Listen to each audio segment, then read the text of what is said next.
जय जय श्री राधे भैयाओ। आज हम आपको एक ऐसे स्थान पर लेकर आए हैं जो बहुत ही प्राचीन स्थान है। और ये स्थान वो है जहाँ पर श्री कृष्ण जी ने गोपिकाओं के वस्त्र चुराए थे।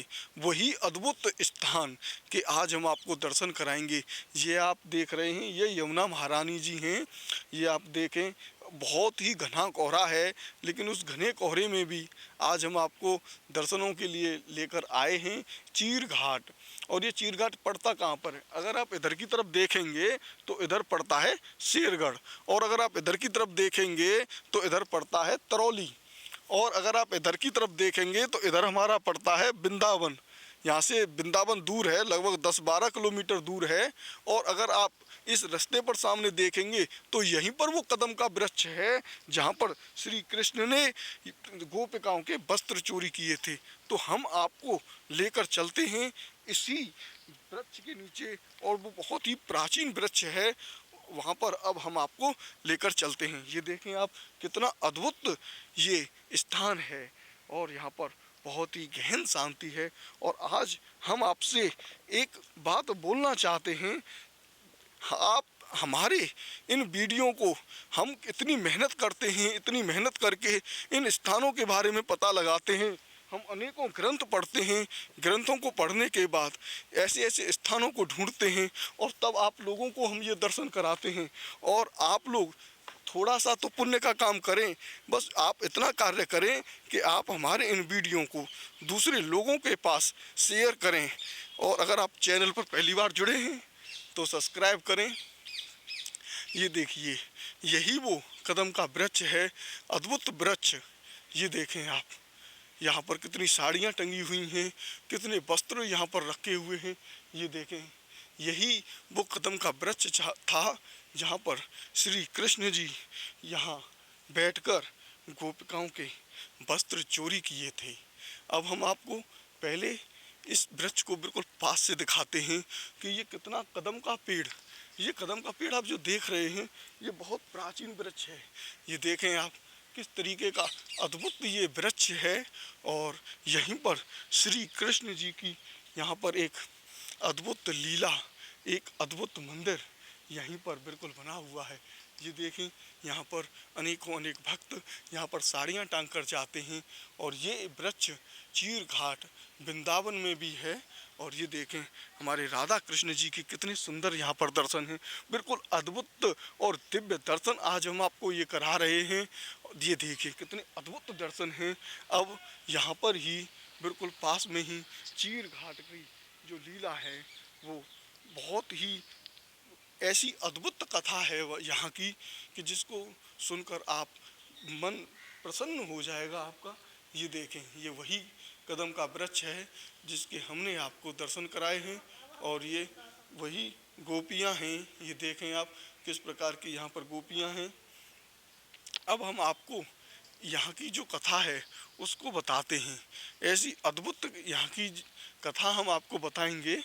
उससे पहले हम थोड़ा सा इस वृक्ष के नीचे बैठना चाहते हैं, और इस वृक्ष के नीचे बैठकर हम आपको यहाँ की अद्भुत कथा सुनाएंगे। पहले आप एक बार पुनः इस वृक्ष के संपूर्ण दर्शन करें। पूरे ये बहुत ही प्राचीन कदम का वृक्ष है, और ये हमारे ब्रज में अद्भुत और रहस्यमयी ये वृक्ष है। इस वृक्ष के हम आपको यहाँ पर दर्शन आज करा रहे हैं, और इसी वृक्ष के नीचे आपको बैठकर हम यहाँ की लीला को सुनाएंगे। अभी हम यहाँ पर बैठते हैं, और ये आप पहले देख लें। ये देखिए, किस प्रकार का यही वो वृक्ष है जहाँ पर कृष्ण जी बैठे थे। और यहीं पर पास में ही यमुना महारानी है। पहले यमुना महारानी इसी पेड़ के नीचे होकर चलती थीं, अब ये बांध लगा दिया है। कितना बड़ा ये बांध लगाया है कि यहाँ पर जल ना आए यमुना महारानी जी का। हमने पहले आपको यहाँ पर यमुना महारानी जी के दर्शन कराए थे। अब हम आपको यहाँ की अद्भुत कथा से अवगत कराते हैं। इन्हीं राधा कृष्ण की अद्भुत महिमा आप आज सुनिए। बड़े ही ध्यानपूर्वक आप सुनना, कथा बहुत ही अद्भुत है। जय जय श्री राधे, जय जय श्री राधे। एक समय की बात है, यहाँ पर जितनी भी गोपिकाएं थीं, एक भ्रम बहुत ऐसा भ्रम फैला दिया है कि जिस भ्रम पर हम किसी भी प्रकार से विश्वास नहीं कर सकते हैं। कृष्ण जी की उम्र लगभग 5 वर्ष या 5.5 वर्ष की होगी, और उस समय पे यहाँ की जितनी भी गोपिकाएं थीं, उन गोपिकाओं की उम्र भी 4 या 5 साल से या 7 साल तक, ज़्यादा से ज़्यादा उम्र उनकी 7 साल तक होगी। क्योंकि ये जो कन्याएं थीं, कुमार या कन्या जो होती हैं, वो 5 से 7 वर्ष की होती हैं, और वो कन्याएं यहाँ पर स्नान करने के लिए आती हैं। और स्नान करने के लिए क्यों आती हैं? कि वो सभी ये चाहती हैं कि कृष्ण हमारा पति हो जाए। कृष्ण को वो अपना पति मानने लगती हैं, और कृष्ण जी को पाने के लिए वो कात्यायनी देवी की पूजा करती हैं। यहीं पर कात्यायनी देवी जी का भी मंदिर है।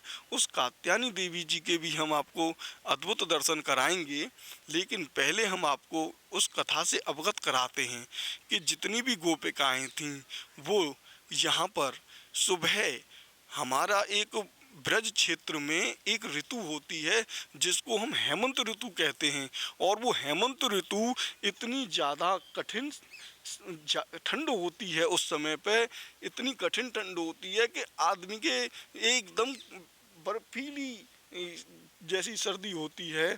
जैसे अब जो समय चल रहा है जनवरी और दिसंबर माह का, इसी प्रकार का जो समय होता है, उस समय में वो गोपिकाएं यहाँ पर नहाने के लिए ब्रह्म मुहूर्त में सुबह 5 बजे के आसपास वो आती थीं, और यहीं पर वो रोज स्नान करती, और स्नान करने के पश्चात वो क्या करती कि कात्यायनी देवी की पूजा करती। अब कात्यायनी देवी जितनी भी गोपिकाएं थीं, वो मिट्टी की बनाती थीं। मिट्टी की कात्यायनी देवी बनाकर उनकी पूजा अर्चना करती थीं। और जब वो पूजा अर्चना करती थीं, तो क्या होता था कि जब उनका समय आ गया, तो कृष्ण जी को उनकी परीक्षा लेने के लिए इस तरीके से उनकी परीक्षा लेनी चाहिए कि ये मेरे ऊपर कितना विश्वास करती हैं, या मुझे पाने के लिए इनकी कितनी ज़्यादा उत्कृष्टता है।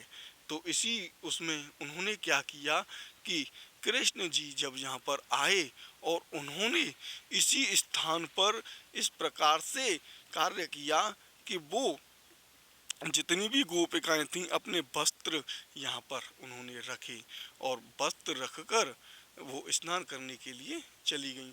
तो कृष्ण जी ने उनके वस्त्र किस प्रकार से चुराए थे कि वो तो बस उनको देखना चाहते थे, और अपने मस्तक पर उन्होंने ये वस्त्र रखे उनके गोपियों के। क्योंकि वो उनको इस तरीके का जो इन्होंने कार्य किया था, 5 से 7 साल की उम्र में सुबह 5 बजे यहाँ पर स्नान करना और पूजा अर्चना करना, इस प्रकार की अद्भुत उन्होंने महिमा यहाँ की बताई थी। और सबसे ज़्यादा होता है व्रत पालन करना, और व्रत पालन करने में सबसे पहले क्या होता है, भोजन छूट जाता है। और जब ये भोजन छूट जाता है, तो क्या होता है कि एक समय में ही वो एक ही चीज़ का खाना, जो भोजन होता है, वो एक ही टाइम भोजन करती हैं। तो इस समय पर वो किस प्रकार का यहाँ पर भजन करती हैं, उसकी आप जो कथा है वो बहुत ही अद्भुत है। जैसे एक मंत्र होता है, मंत्र कौन सा है, हरे कृष्ण कृष्ण कृष्ण हरे हरे, हरे राम राम राम हरे हरे। इस प्रकार का जो मंत्र होता है, उस मंत्र को एक बार पढ़ने के बाद उस मंत्र की एक माला होती है जिसको 108 मन का कहते हैं। 108 माला करने के बाद वो एक चावल उठाकर रखती हैं, और फिर दोबारा से इसी प्रकार से मंत्र जप करती हैं। अब इतना मंत्र जप करने में लगभग जो समय लगता है वो 10 मिनट का समय लगता है एक माला होने में। इसी प्रकार से पूरे दिन उन्होंने मंत्र जप किया, तो आप अंदाज़ा लगाएं कितने चावल उनके पास हुए होंगे, और केवल उन्हीं चावलों को खाकर वो व्रत को तोड़ती थीं। इस प्रकार की अद्भुत यहाँ की महिमा है। इस बात से हमें एक बात और याद आ गई, चैतन्य महाप्रभु जी जब विष्णु प्रिया जी को छोड़कर यहाँ दक्षिण भारत की यात्रा करने के लिए आए थे, तो उनके विरह में भी श्री प्रिया जी ने इसी प्रकार का व्रत रखा था और वो पूरे दिन और रात इसी प्रकार से भजन करती थीं और भजन करने के बाद वो एक चावल उठा के रखती थीं। अब शाम तक जितने भी 200-500 चावल होते थे उन चावलों से वो अपना व्रत तोड़ती। इसी तरीके से उन्होंने अपना पूरा जीवन व्यतीत किया। यहाँ की ऐसी अद्भुत महिमा है।